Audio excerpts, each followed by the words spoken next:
We're here today to talk about virtual exchanges and everything that has happened in France in that regard.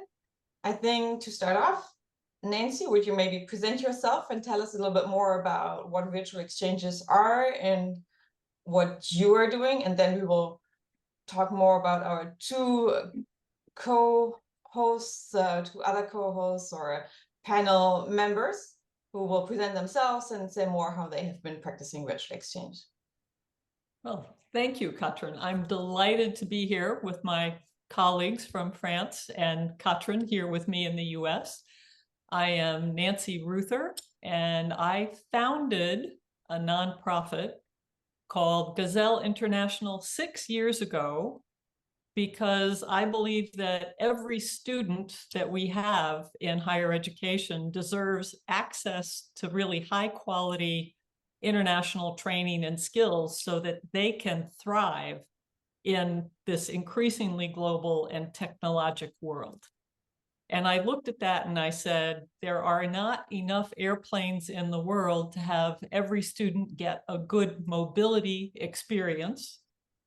But pretty much every student has access to a computer now, and every teacher is more comfortable using online and technology. So let's connect our classrooms. Let's get our teachers to connect their classrooms and provide every student in their class an opportunity to work together in an authentic way to create a shared project together.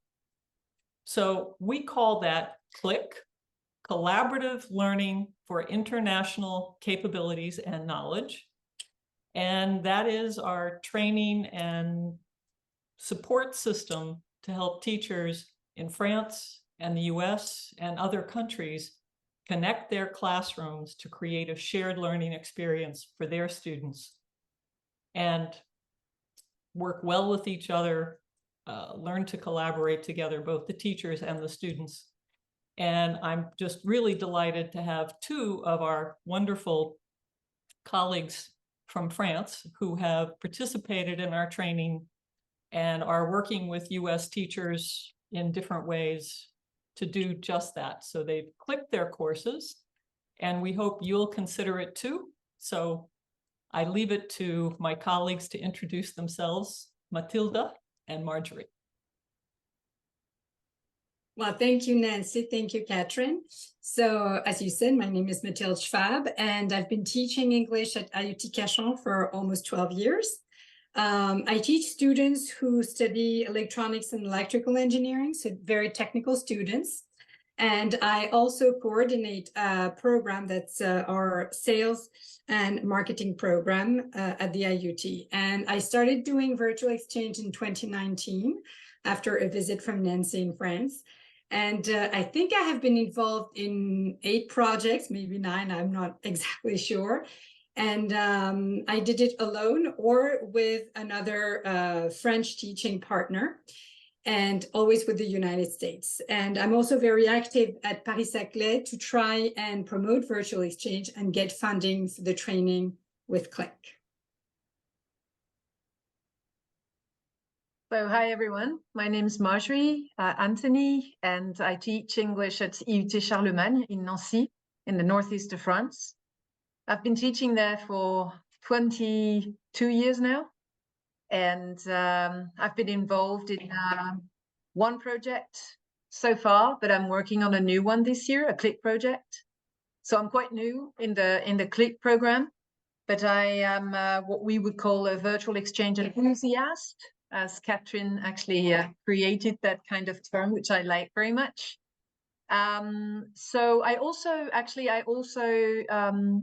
manage a language center, kind of a language center. So I help the students with languages, with an S, not just English, languages. So we have workshops, free workshop for them at lunchtime or in the evening.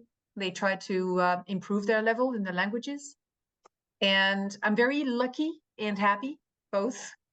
Lucky because I the central service of the international relations at my university has been involved with Gazelle for couple of years now, and we were lucky enough to visit Nancy and Katrin and others last year, we actually did a trip, a 12-day trip. We were 9 colleagues going there. And it was quite easy when we came back from that trip to actually kind of create this sense of, I don't know, maybe cohesion or group thing.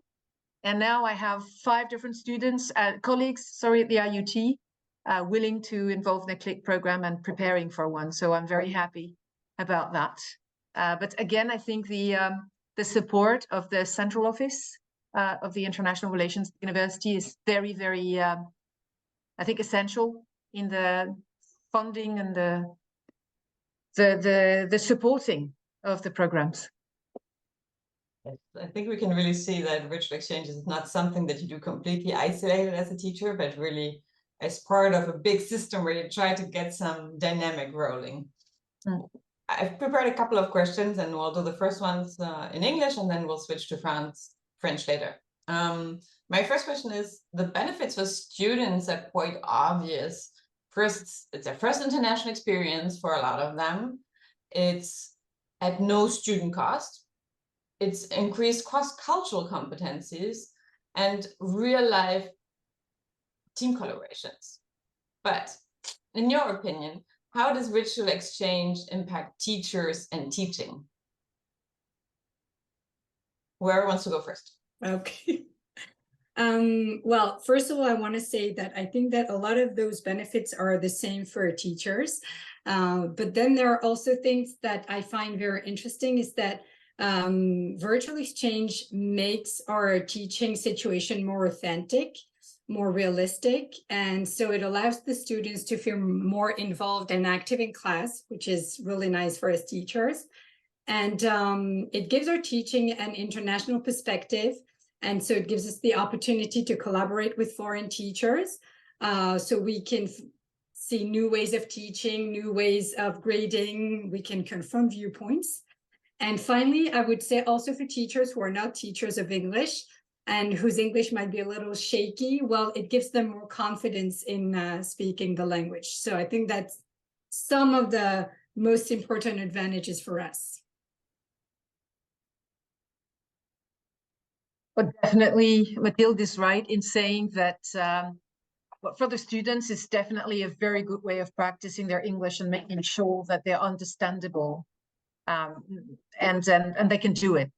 For teachers, you know, French teachers normally, they're very embarrassed with their level of English, and they need to try to have a proof that it's okay and that they're going to make it. So it's an opportunity for them to test, I guess, their level of English, and also discovering new ways of, you know, just relating to the students, new ways of working with the students, and new ways of teaching, new ways of, you know, going hand in hand and trying to build something together.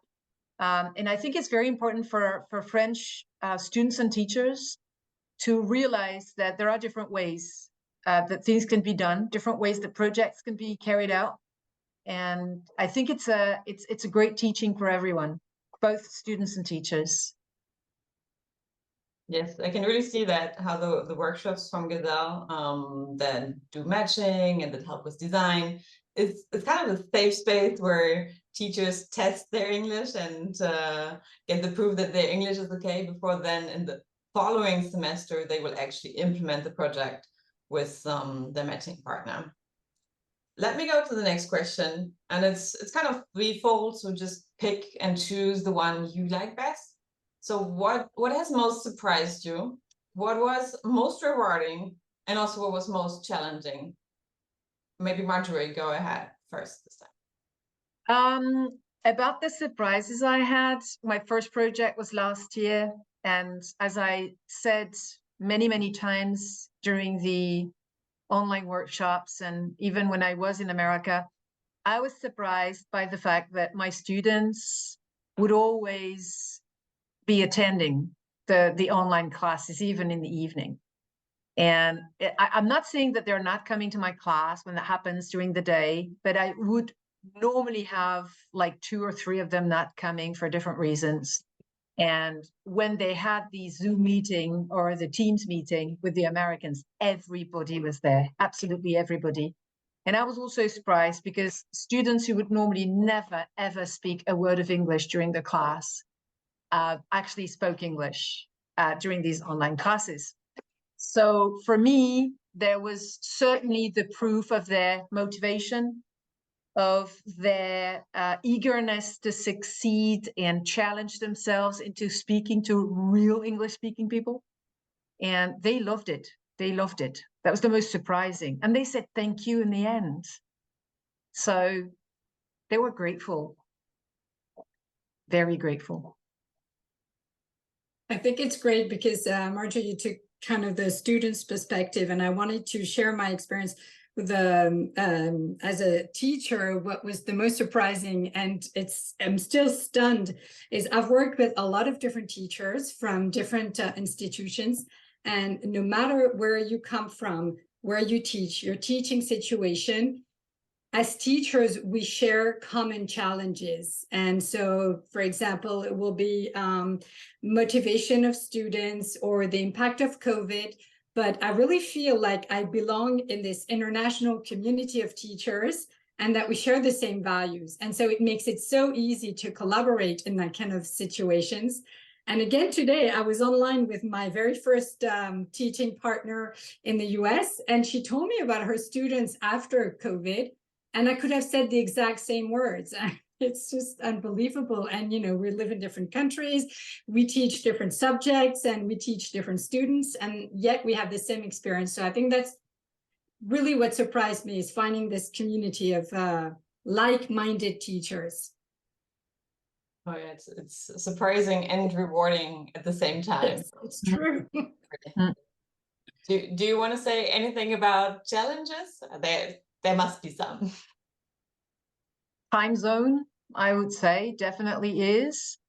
At first, I remember last year, we wanted to have, with my colleague, my American colleague, Stephanie, we wanted to have synchronous classes every week, but we couldn't, basically because my classes were in the morning, her classes were in the morning. And even if I was able to have my students online in the evening, sometimes like every 3 weeks, I would have my students online in the evening. I couldn't possibly ask them to be online every week at 7 in the evening. So this is challenging, but also this teaches the students how to work in a different way.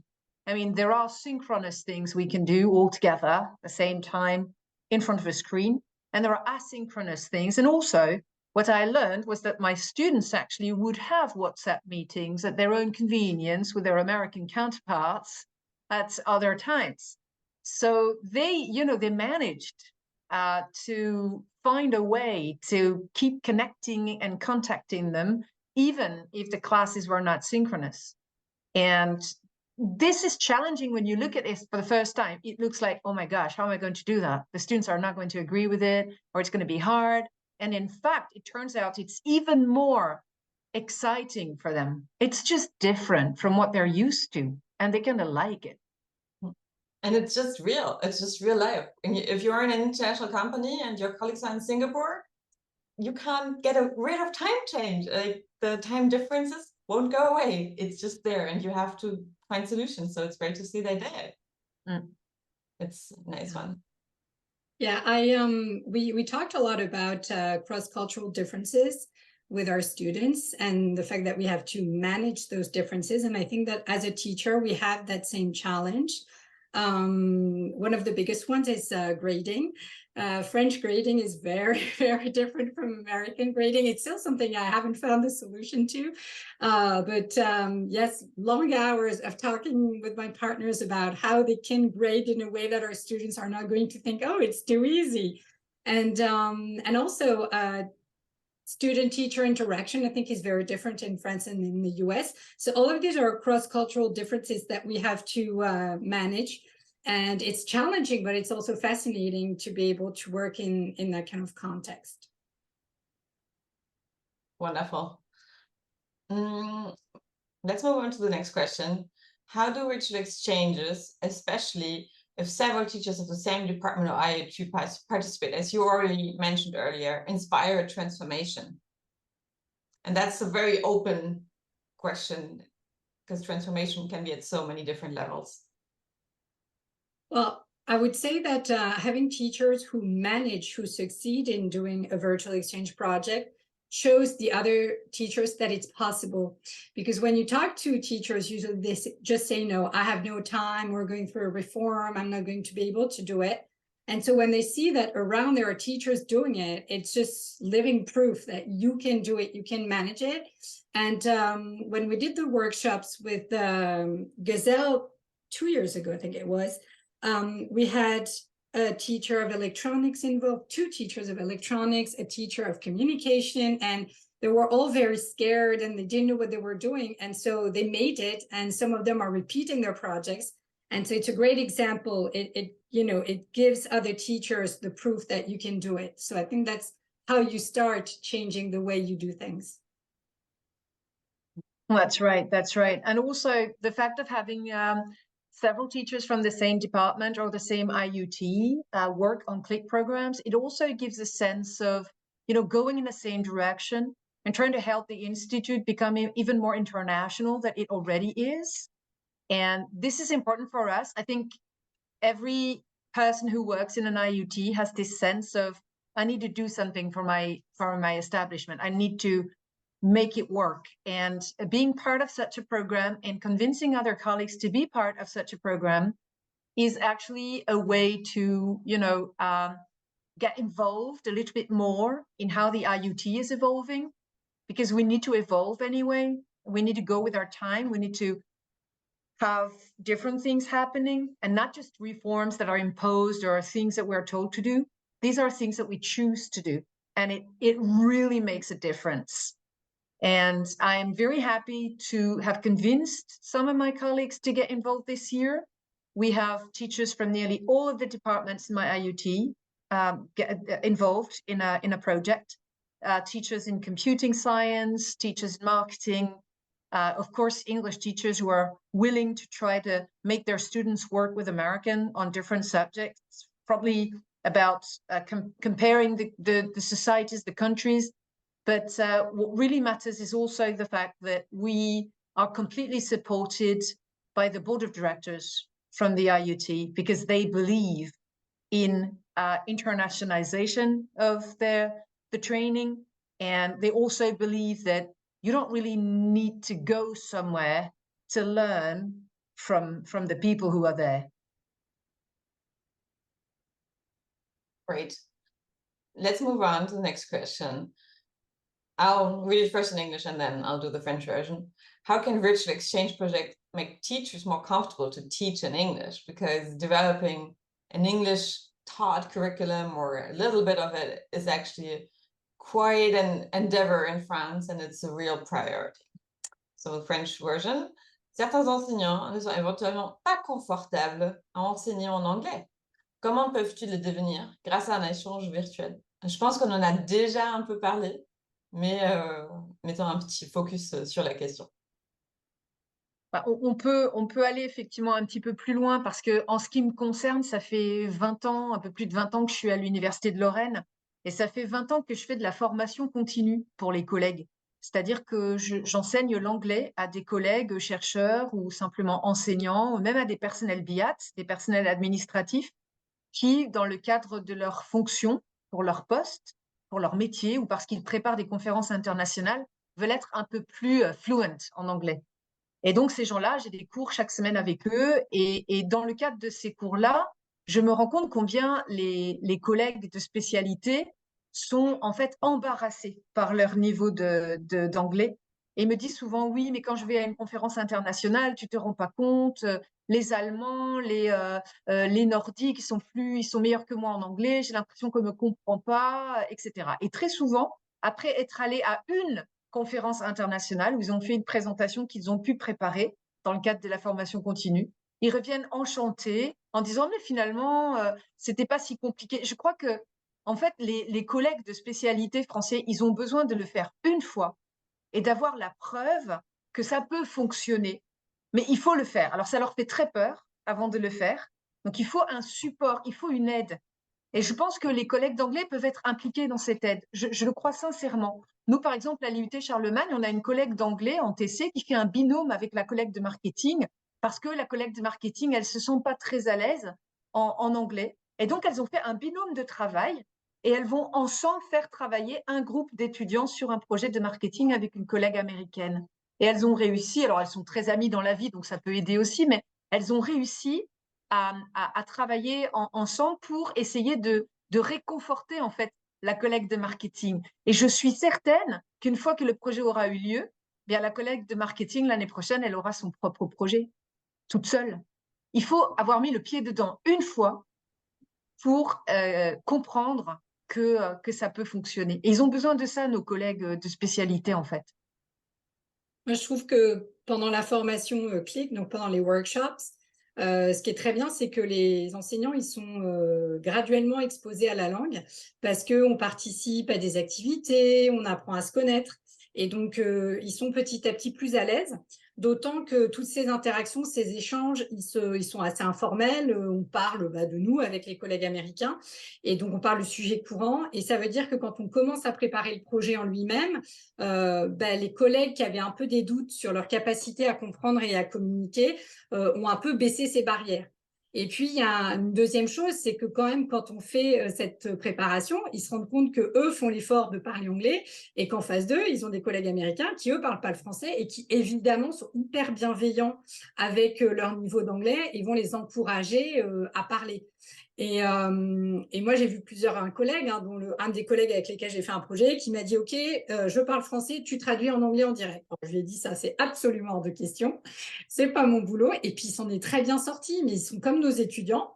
Ils ont peur de ne pas y arriver et donc, il faut les rassurer. Mais je trouve du coup le système de workshop vraiment utile pour ça parce que ça fait prendre confiance. Et moi, j'ai même eu le témoignage d'une collègue prof d'anglais qui est quelqu'un qui, dans la vie, n'est pas forcément aussi sûr d'elle que d'autres personnes, et qui m'a dit, dans les premiers ateliers, je me suis retrouvée à la place de ces étudiants qui n'osent pas parler en classe, qui sont toujours en train de se poser des questions, et au fur et à mesure des ateliers, elle a pris confiance, et puis elle a fait un projet formidable, et ça a très bien fonctionné.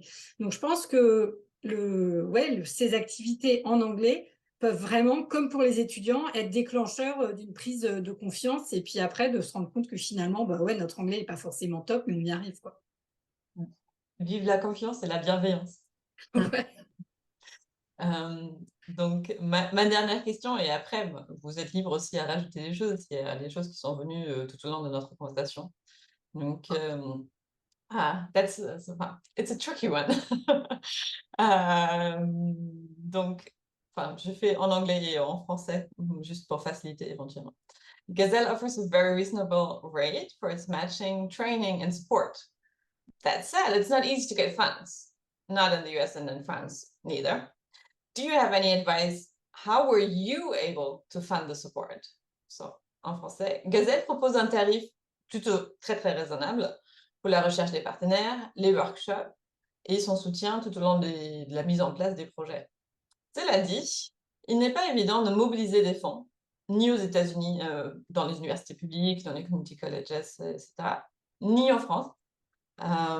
Vous avez réussi, on en a entendu parler du soutien du service central à Lorraine. Mais avez-vous des conseils ou comment avez-vous pu le faire ou comment, est-ce que vous en avez entendu parler, comment d'autres ont pu le faire pour être un peu dans le vif et dans le concret? Ton micro, Mathilde. Je pensais avoir réappuyé, je n'avais pas réappuyé. On en a beaucoup parlé avec Nancy parce que c'est vrai que la différence entre Lorraine et l'Université Paris-Saclay, c'est qu'à Lorraine, c'est venu des services centraux alors que nous, c'est venu des enseignants et on a essayé d'embarquer des gens avec nous. Et moi, je conseillerais aux collègues deux stratégies principales. La première, elle est très simple, c'est d'aller voir son chef de département et d'en parler et de demander s'il y a de l'argent pour ce genre de formation.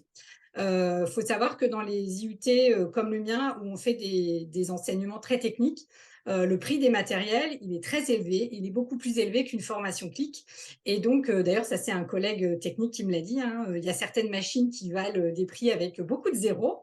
Et donc, la formation CLIC, en comparaison, elle n'est pas si coûteuse. Et donc, il y a des chefs de département qui vont être d'accord pour financer directement. Ça a été le cas d'un des départements de mon IUT, où la collègue a fait la formation pour elle toute seule et ça a été pris en charge par le département. Donc ça, c'est la première stratégie. Et la deuxième stratégie, c'est de profiter de tous les appels à projets qui sont disponibles maintenant dans les universités sur les thèmes de l'innovation pédagogique et de l'internationalisation des formations. C'est très à la mode, il y a de l'argent, il faut aller le chercher. Alors évidemment, répondre à un appel à projet, ça prend du temps, mais on y arrive, hein, c'est pas si compliqué. Et la plupart du temps, ça marche et on a des sommes qui sont assez intéressantes. Nous, on a pu financer la formation avec Click. On a pu financer du matériel pour avoir des tables plus faciles à déplacer, pour avoir des caméras, pour avoir des écrans. Et on a pu financer un voyage également aux États-Unis. Donc, il y a toutes ces possibilités-là, il faut le savoir. Et il faut aller chercher l'argent pour pouvoir mettre en place ce genre d'échange quand ça ne vient pas d'un niveau supérieur. Alors effectivement, à l'Université de Lorraine, on a eu la chance que les premiers contacts qui ont été pris avec le service central des relations internationales et européennes. Cela dit, une fois que ce service central a fait son travail de communiquer vers les IUT et de nous proposer une première salve de séminaire Gazelle, il a fallu que chaque IUT trouve après effectivement son financement. Alors en ce qui me concerne à l'IUT Charlemagne, il faut savoir que c'est donc l'IUT qui a payé directement la formation, enfin les séminaires qu'on suit, enfin qu'on vient de terminer avec Nancy et ses collègues.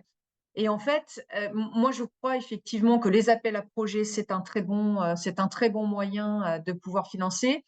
Il faut savoir aussi que les IUT, dans la plupart des cas, sont quand même des établissements qui, normalement, reçoivent des étudiants étrangers chaque année et envoient des étudiants à l'étranger. Donc, il y a quand même quelque part, en tout cas dans les universités en France et dans les IUT, ce désir d'internationalisation. Et il faut réussir à faire comprendre que ce n'est pas seulement par le voyage que cette internationalisation peut se faire, que c'est possible au sein même des murs de l'établissement.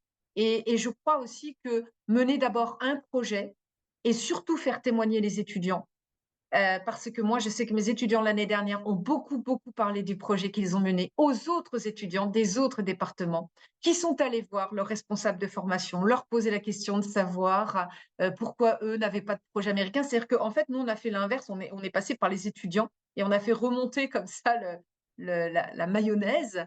Et les chefs de DEP sont venus me demander effectivement de quoi il s'agissait, ce que c'était, et j'ai eu aucune difficulté du coup à convaincre des collègues de spécialité de tous les départements de pouvoir s'impliquer. Donc les étudiants, c'est aussi parler aux étudiants, en faire vivre à certains, les faire témoigner de façon à ce qu'ils puissent faire pression eux aussi sur leurs responsables de formation, parce que oui, il y a de la taxe d'apprentissage, on va mettre beaucoup d'alternance en place dans les IUT, donc il va y avoir de l'argent aussi qui va arriver par le biais de l'alternance. Donc, on a effectivement différents moyens de pouvoir trouver des fonds et c'est pas si compliqué que ça. En tout cas, quand on est très motivé, on trouve l'argent. Excellent. Et juste pour dire, enfin, pour vraiment convaincre les chefs de département, il peut être utile aussi de vraiment utiliser les évaluations fournies par Gazelle qui montrent bien que c'est une internationalisation et que ça aide à créer plein de compétences pour les étudiants. Pour ma part, c'est fini. I'm done with all of my questions. If you have anything else to add, feel free to do it now. Otherwise, I thank you all very much for being here and spending this little chat with us. I will just say one thing. That's all right. I just say thank you. That's what my students said to me last year. And that's what I want to say to Nancy and everyone working at the Gazelle. Thank you for having this brilliant idea. Thank you for making it work. Thank you for helping us connect and click with American people.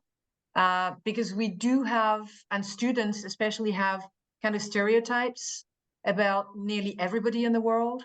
And these programs, these projects actually put things in the right way. They now know that American people are totally normal people and that they can interact with them, work with them, collaborate with them. and it's fine. And if they can do it with Americans, they can also do it with other nationalities. And now they know it, so they feel very free and open to the world. And that's one of the main things I think that these kinds of projects can bring to our students: tolerance and openness. Thank you. Yeah, I completely agree. And it's nice to see enthusiasm like that being shared. And also maybe when we're told about that kind of projects, all we think about is the amount of work it's going to represent. And sure, it's going to be a lot of work, but it's extremely rewarding. And I think it's a way to make our teaching more meaningful. And in the past 4 years with COVID and all the transformation in the IUTs, I was very happy that I had those projects that helped me go through difficult times where I had no motivation and my students had no motivation, and those projects gave meaning. So I think that's a good reason to start too. Thank you. Well, and let me first apologize one more time for being your worst language student in French. Pero por lo menos hablo español, falo portugués, y hay la esperanza. There is hope that I will eventually learn a little more French. But in the meantime, let me thank my French colleagues, Marjorie, Mathilde, Catherine, very much for all your support. Bravo.